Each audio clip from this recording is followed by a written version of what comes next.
जय गुरु जी। शुक्राना गुरु जी। सारी संगत को जय गुरु जी। संगत जी, आज हम एक अंकल जी का सत्संग सुनेंगे जिसमें उन्होंने बहुत प्यारे प्यारे मैसेजेस दिए हैं, बहुत कुछ छोटी छोटी बातें समझाई हैं। ये सत्संग पूरा ज़रूर सुनिएगा, आपको बहुत सारे आंसर्स मिलने वाले हैं। तो चलिए अंकल जी का सत्संग सुनते हैं। गुरु जी के चरणों में सादर प्रणाम। संगत को हमारी ओर से शुभकामनाएं। मेरे लिए एक बहुत बड़ा चैलेंज है, इसलिए कि सूरज को मैं दिया दिखाने लायक नहीं हूँ। गुरु जी से हम जुड़े 2006 में। हो सकता है कि गुरु की आज्ञा नहीं थी। हम लोग जालंधर में रहे 3.5 साल। गुरु जी का कंटोनमेंट में आना जाना रहता था, दर्शन देते थे, लेकिन हमको कभी आदेश नहीं मिला। हो सकता है कि मैंने भी कोशिश नहीं करी। उसके बाद जब हम नोएडा शिफ्ट हुए रिटायरमेंट के बाद 2003 में मैंने अपना बेटा खोया, जो कि एक्सीडेंट में उसकी डेथ हुई। चार्टर्ड अकाउंटेंट था। मैं, मेरी आंटी, मेरी बिटिया बिल्कुल इस तरह हो गए थे कि अब जिंदगी में क्या रहा है। खैर, एक दिन मेरा नेव्यू आया मेरे से मिलने नोएडा। वो बोला कि आप एक सुल्तानपुर में एक गुरुजी हैं, उनके यहाँ क्यों नहीं गए, आप जाइए। मैं सोचता रहा, इतने गुरुओं को देखा मैंने, इतने पंडितों से मिला, तो अब क्या होगा। बहरहाल अपने छोटे भाई से बात की, उसने कहा आपको चलना है, तो वो हमको संडे के दिन एम्पायर स्टेट ले गए। जैसे हम एम्पायर स्टेट पहुंचे, गुरुजी के दर्शन किए, जब महसूस हुआ हमको कि हम बिल्कुल पागल रहे। जालंधर में गुरुजी रहे, हमको दर्शन नहीं हुए। फिर किसी अंकल ने मेरे से कहा कि उनकी आज्ञा बिना कोई इस दरबार में पांव नहीं रख सकता। ये बात बिल्कुल ठीक है। उसके बाद गुरुजी ने हमको 3 जिंदगियां दी। पहली जिंदगी दी कि एक दिन हम नोएडा से 7:45 बजे चले गुरुजी के दर्शन के लिए। जब गुरुजी घूम के आते थे और साइड बोर्ड पे बैठते थे, उस टाइम के दर्शन का अनुभव और अमृत जो मिलता था, उसका बहुत ही मजा और था। और जब गुरुजी गद्दी पे बैठते थे, उस दर्शन का अमृत पाना जैसे स्वर्ग में बैठना है। 7:45 बजे चले और 8:10 के ऊपर हम एम्पायर स्टेट पहुंचे। आप यकीन कीजिएगा कि 35 मिनट के अंदर आप नहीं पहुंच सकते एम्पायर स्टेट। 35 किलोमीटर नहीं कवर कर सकते। हम जैसे पहुंचे, गुरुजी ने हमको दर्शन दिए, हमने चाय प्रसादा लंगर खाया, गुरु की आज्ञा ली। जब हम लौटे, 100 फुटा रोड के ऊपर एक रेड लाइट मिली। गाड़ी जो थी 5th गियर में अपने आप रुक गई। गाड़ी ऑन है और मैं देख रहा हूं एक ट्रक 100 फुटा रोड से, जो छतरपुर मंदिर के पीछे से आ रही है, मेरी गाड़ी के आगे उलट गई। एस्बेस्टस शीट्स, आयरन रॉड्स गाड़ी के सामने, और पहिया जो चारों पीछे के पहिए थे ट्रक के, वो टूट के सड़क के ऊपर लुढ़कते चले गए। कॉल सेंटर से जो बच्चे आते थे, उन्होंने स्कूटर खड़ा किया, आए भाग करके कि गाड़ी में से निकालो। कोई एम्बुलेंस को टेलीफोन कर रहा है, कोई पुलिस को टेलीफोन कर रहा है। बहरहाल जब वो पास में आए, उन्होंने देखा कि हम इंटैक्ट हैं। उन्होंने रोड क्लियर की। गाड़ी तब तक ऑन है, गाड़ी अपने आप चलने लगी। 100 मीटर के तक गया होऊंगा, पीछे से एक गाड़ी आई, मर्सिडीज काले रंग की। उससे इंडिकेशन दिया, रुकी, मैं भी रुका। उसमें से मैं देखता हूँ एक बुजुर्ग निकलते हैं, बहुत गोरे, बिल्कुल चिट्टा बदन, काली अचकन पहनी हुई, चूड़ीदार पजामा।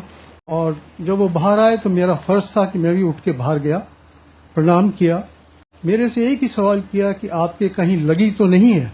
मैंने कहा जी हमें तो नहीं लगी, ये गुरु की मेहर है जो कि आज हम बच गए।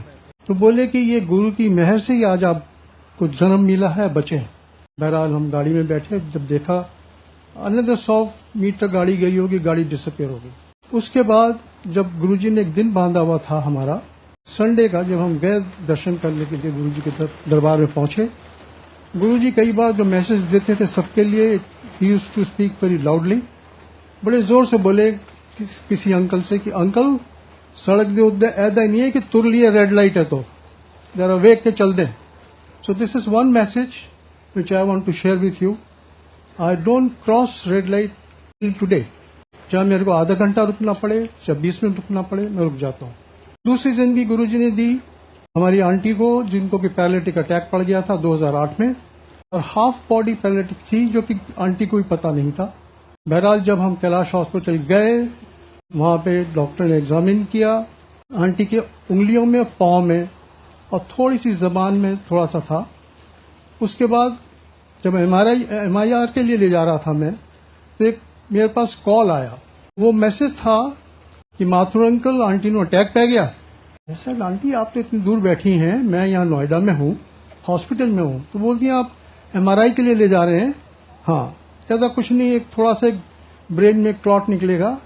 और गुरुजी ने बताया था 1 हफ्ते पहले आंटी को सोते हुए हाफ बॉडी पैरालिटिक अटैक हो गया था, जिसको उन्होंने बिल्कुल माइल्ड कर दिया।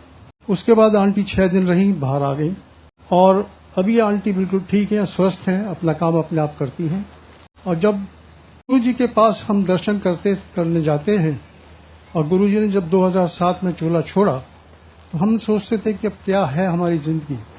गुरुजी ने ये बताया कि मैं हमेशा आप लोगों के साथ हूँ, आपके साथ रहूंगा, आप हमारे साथ रहिए, लेकिन जो मैं मुझको मानिए, आप मांगे मत, मन्नो मैनू मंगो मत।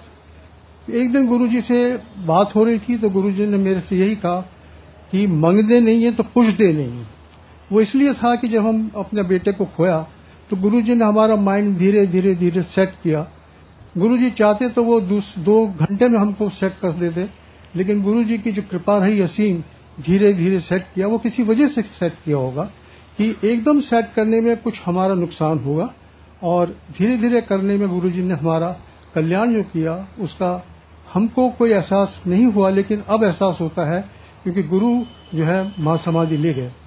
तीसरा जो मैं आपको बताऊंगा कि अभी हाल ही में मेरे को एक फीवर चला, 101 फीवर। डॉक्टर को दिखाया, हॉस्पिटल गया, ECGS में पैरासिटामोल दे दी, खाली, सब कुछ हुआ। शाम को जब मैं BBC न्यूज सुन रहा था करीबन 8 बजे, मेरे को इतनी जोर से शिवरिंग हुई कि मैं शेक डांस कर रहा था।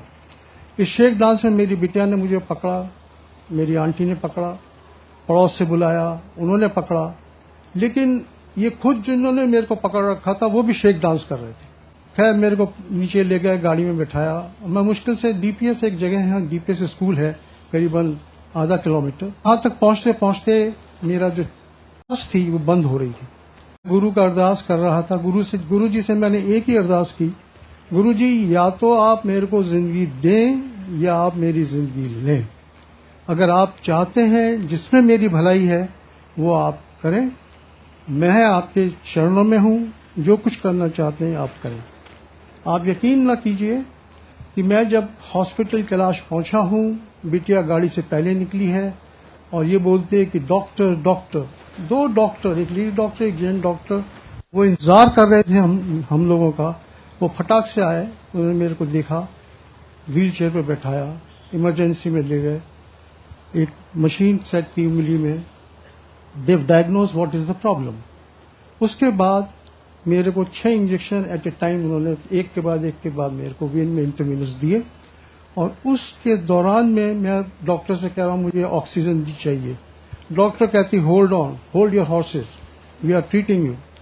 उसके बाद मुझको एक ऐसा सा महसूस हुआ कि गुरु जी की जो दवा मेरे वेन्स में गई हैं, ये जो ऑक्सीजन मुझे सुंघाई है, उससे मैं जिंदा रहा।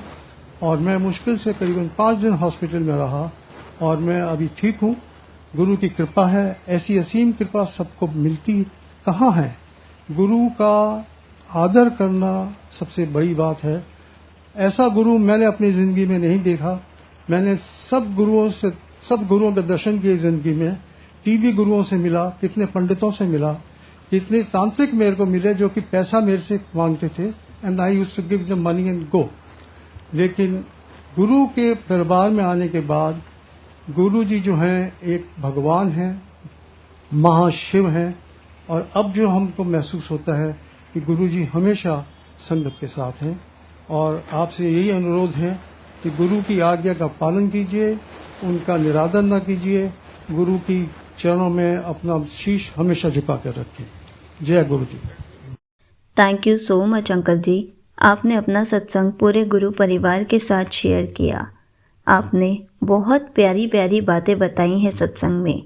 बहुत सारी संगत को इन सब बातों के बारे में नहीं पता होता और हमेशा हमें सत्संग सुनने पर ही बहुत सारे क्वेश्चंस के आंसर्स मिलते हैं। मैं उम्मीद करती हूँ ये सत्संग सुनने पर बहुत सारी संगत को उनके क्वेश्चन के आंसर्स मिले होंगे और हमें ऐसे ही गुरु जी का शुक्राना सत्संग शेयर करते रहना चाहिए ताकि और संगत को भी उनके क्वेश्चंस के आंसर्स मिल सके। हमें गुरु जी का हर टाइम शुक्राना करते रहना चाहिए, दुख में भी और सुख में भी, ताकि गुरु जी हमारे कष्टों को कटवाते रहें और हम गुरु जी का हर पल शुक्राना करते रहें। गुरु जी सारी संगत को खूब सारी ब्लेसिंग्स देते रहें। जय गुरु जी।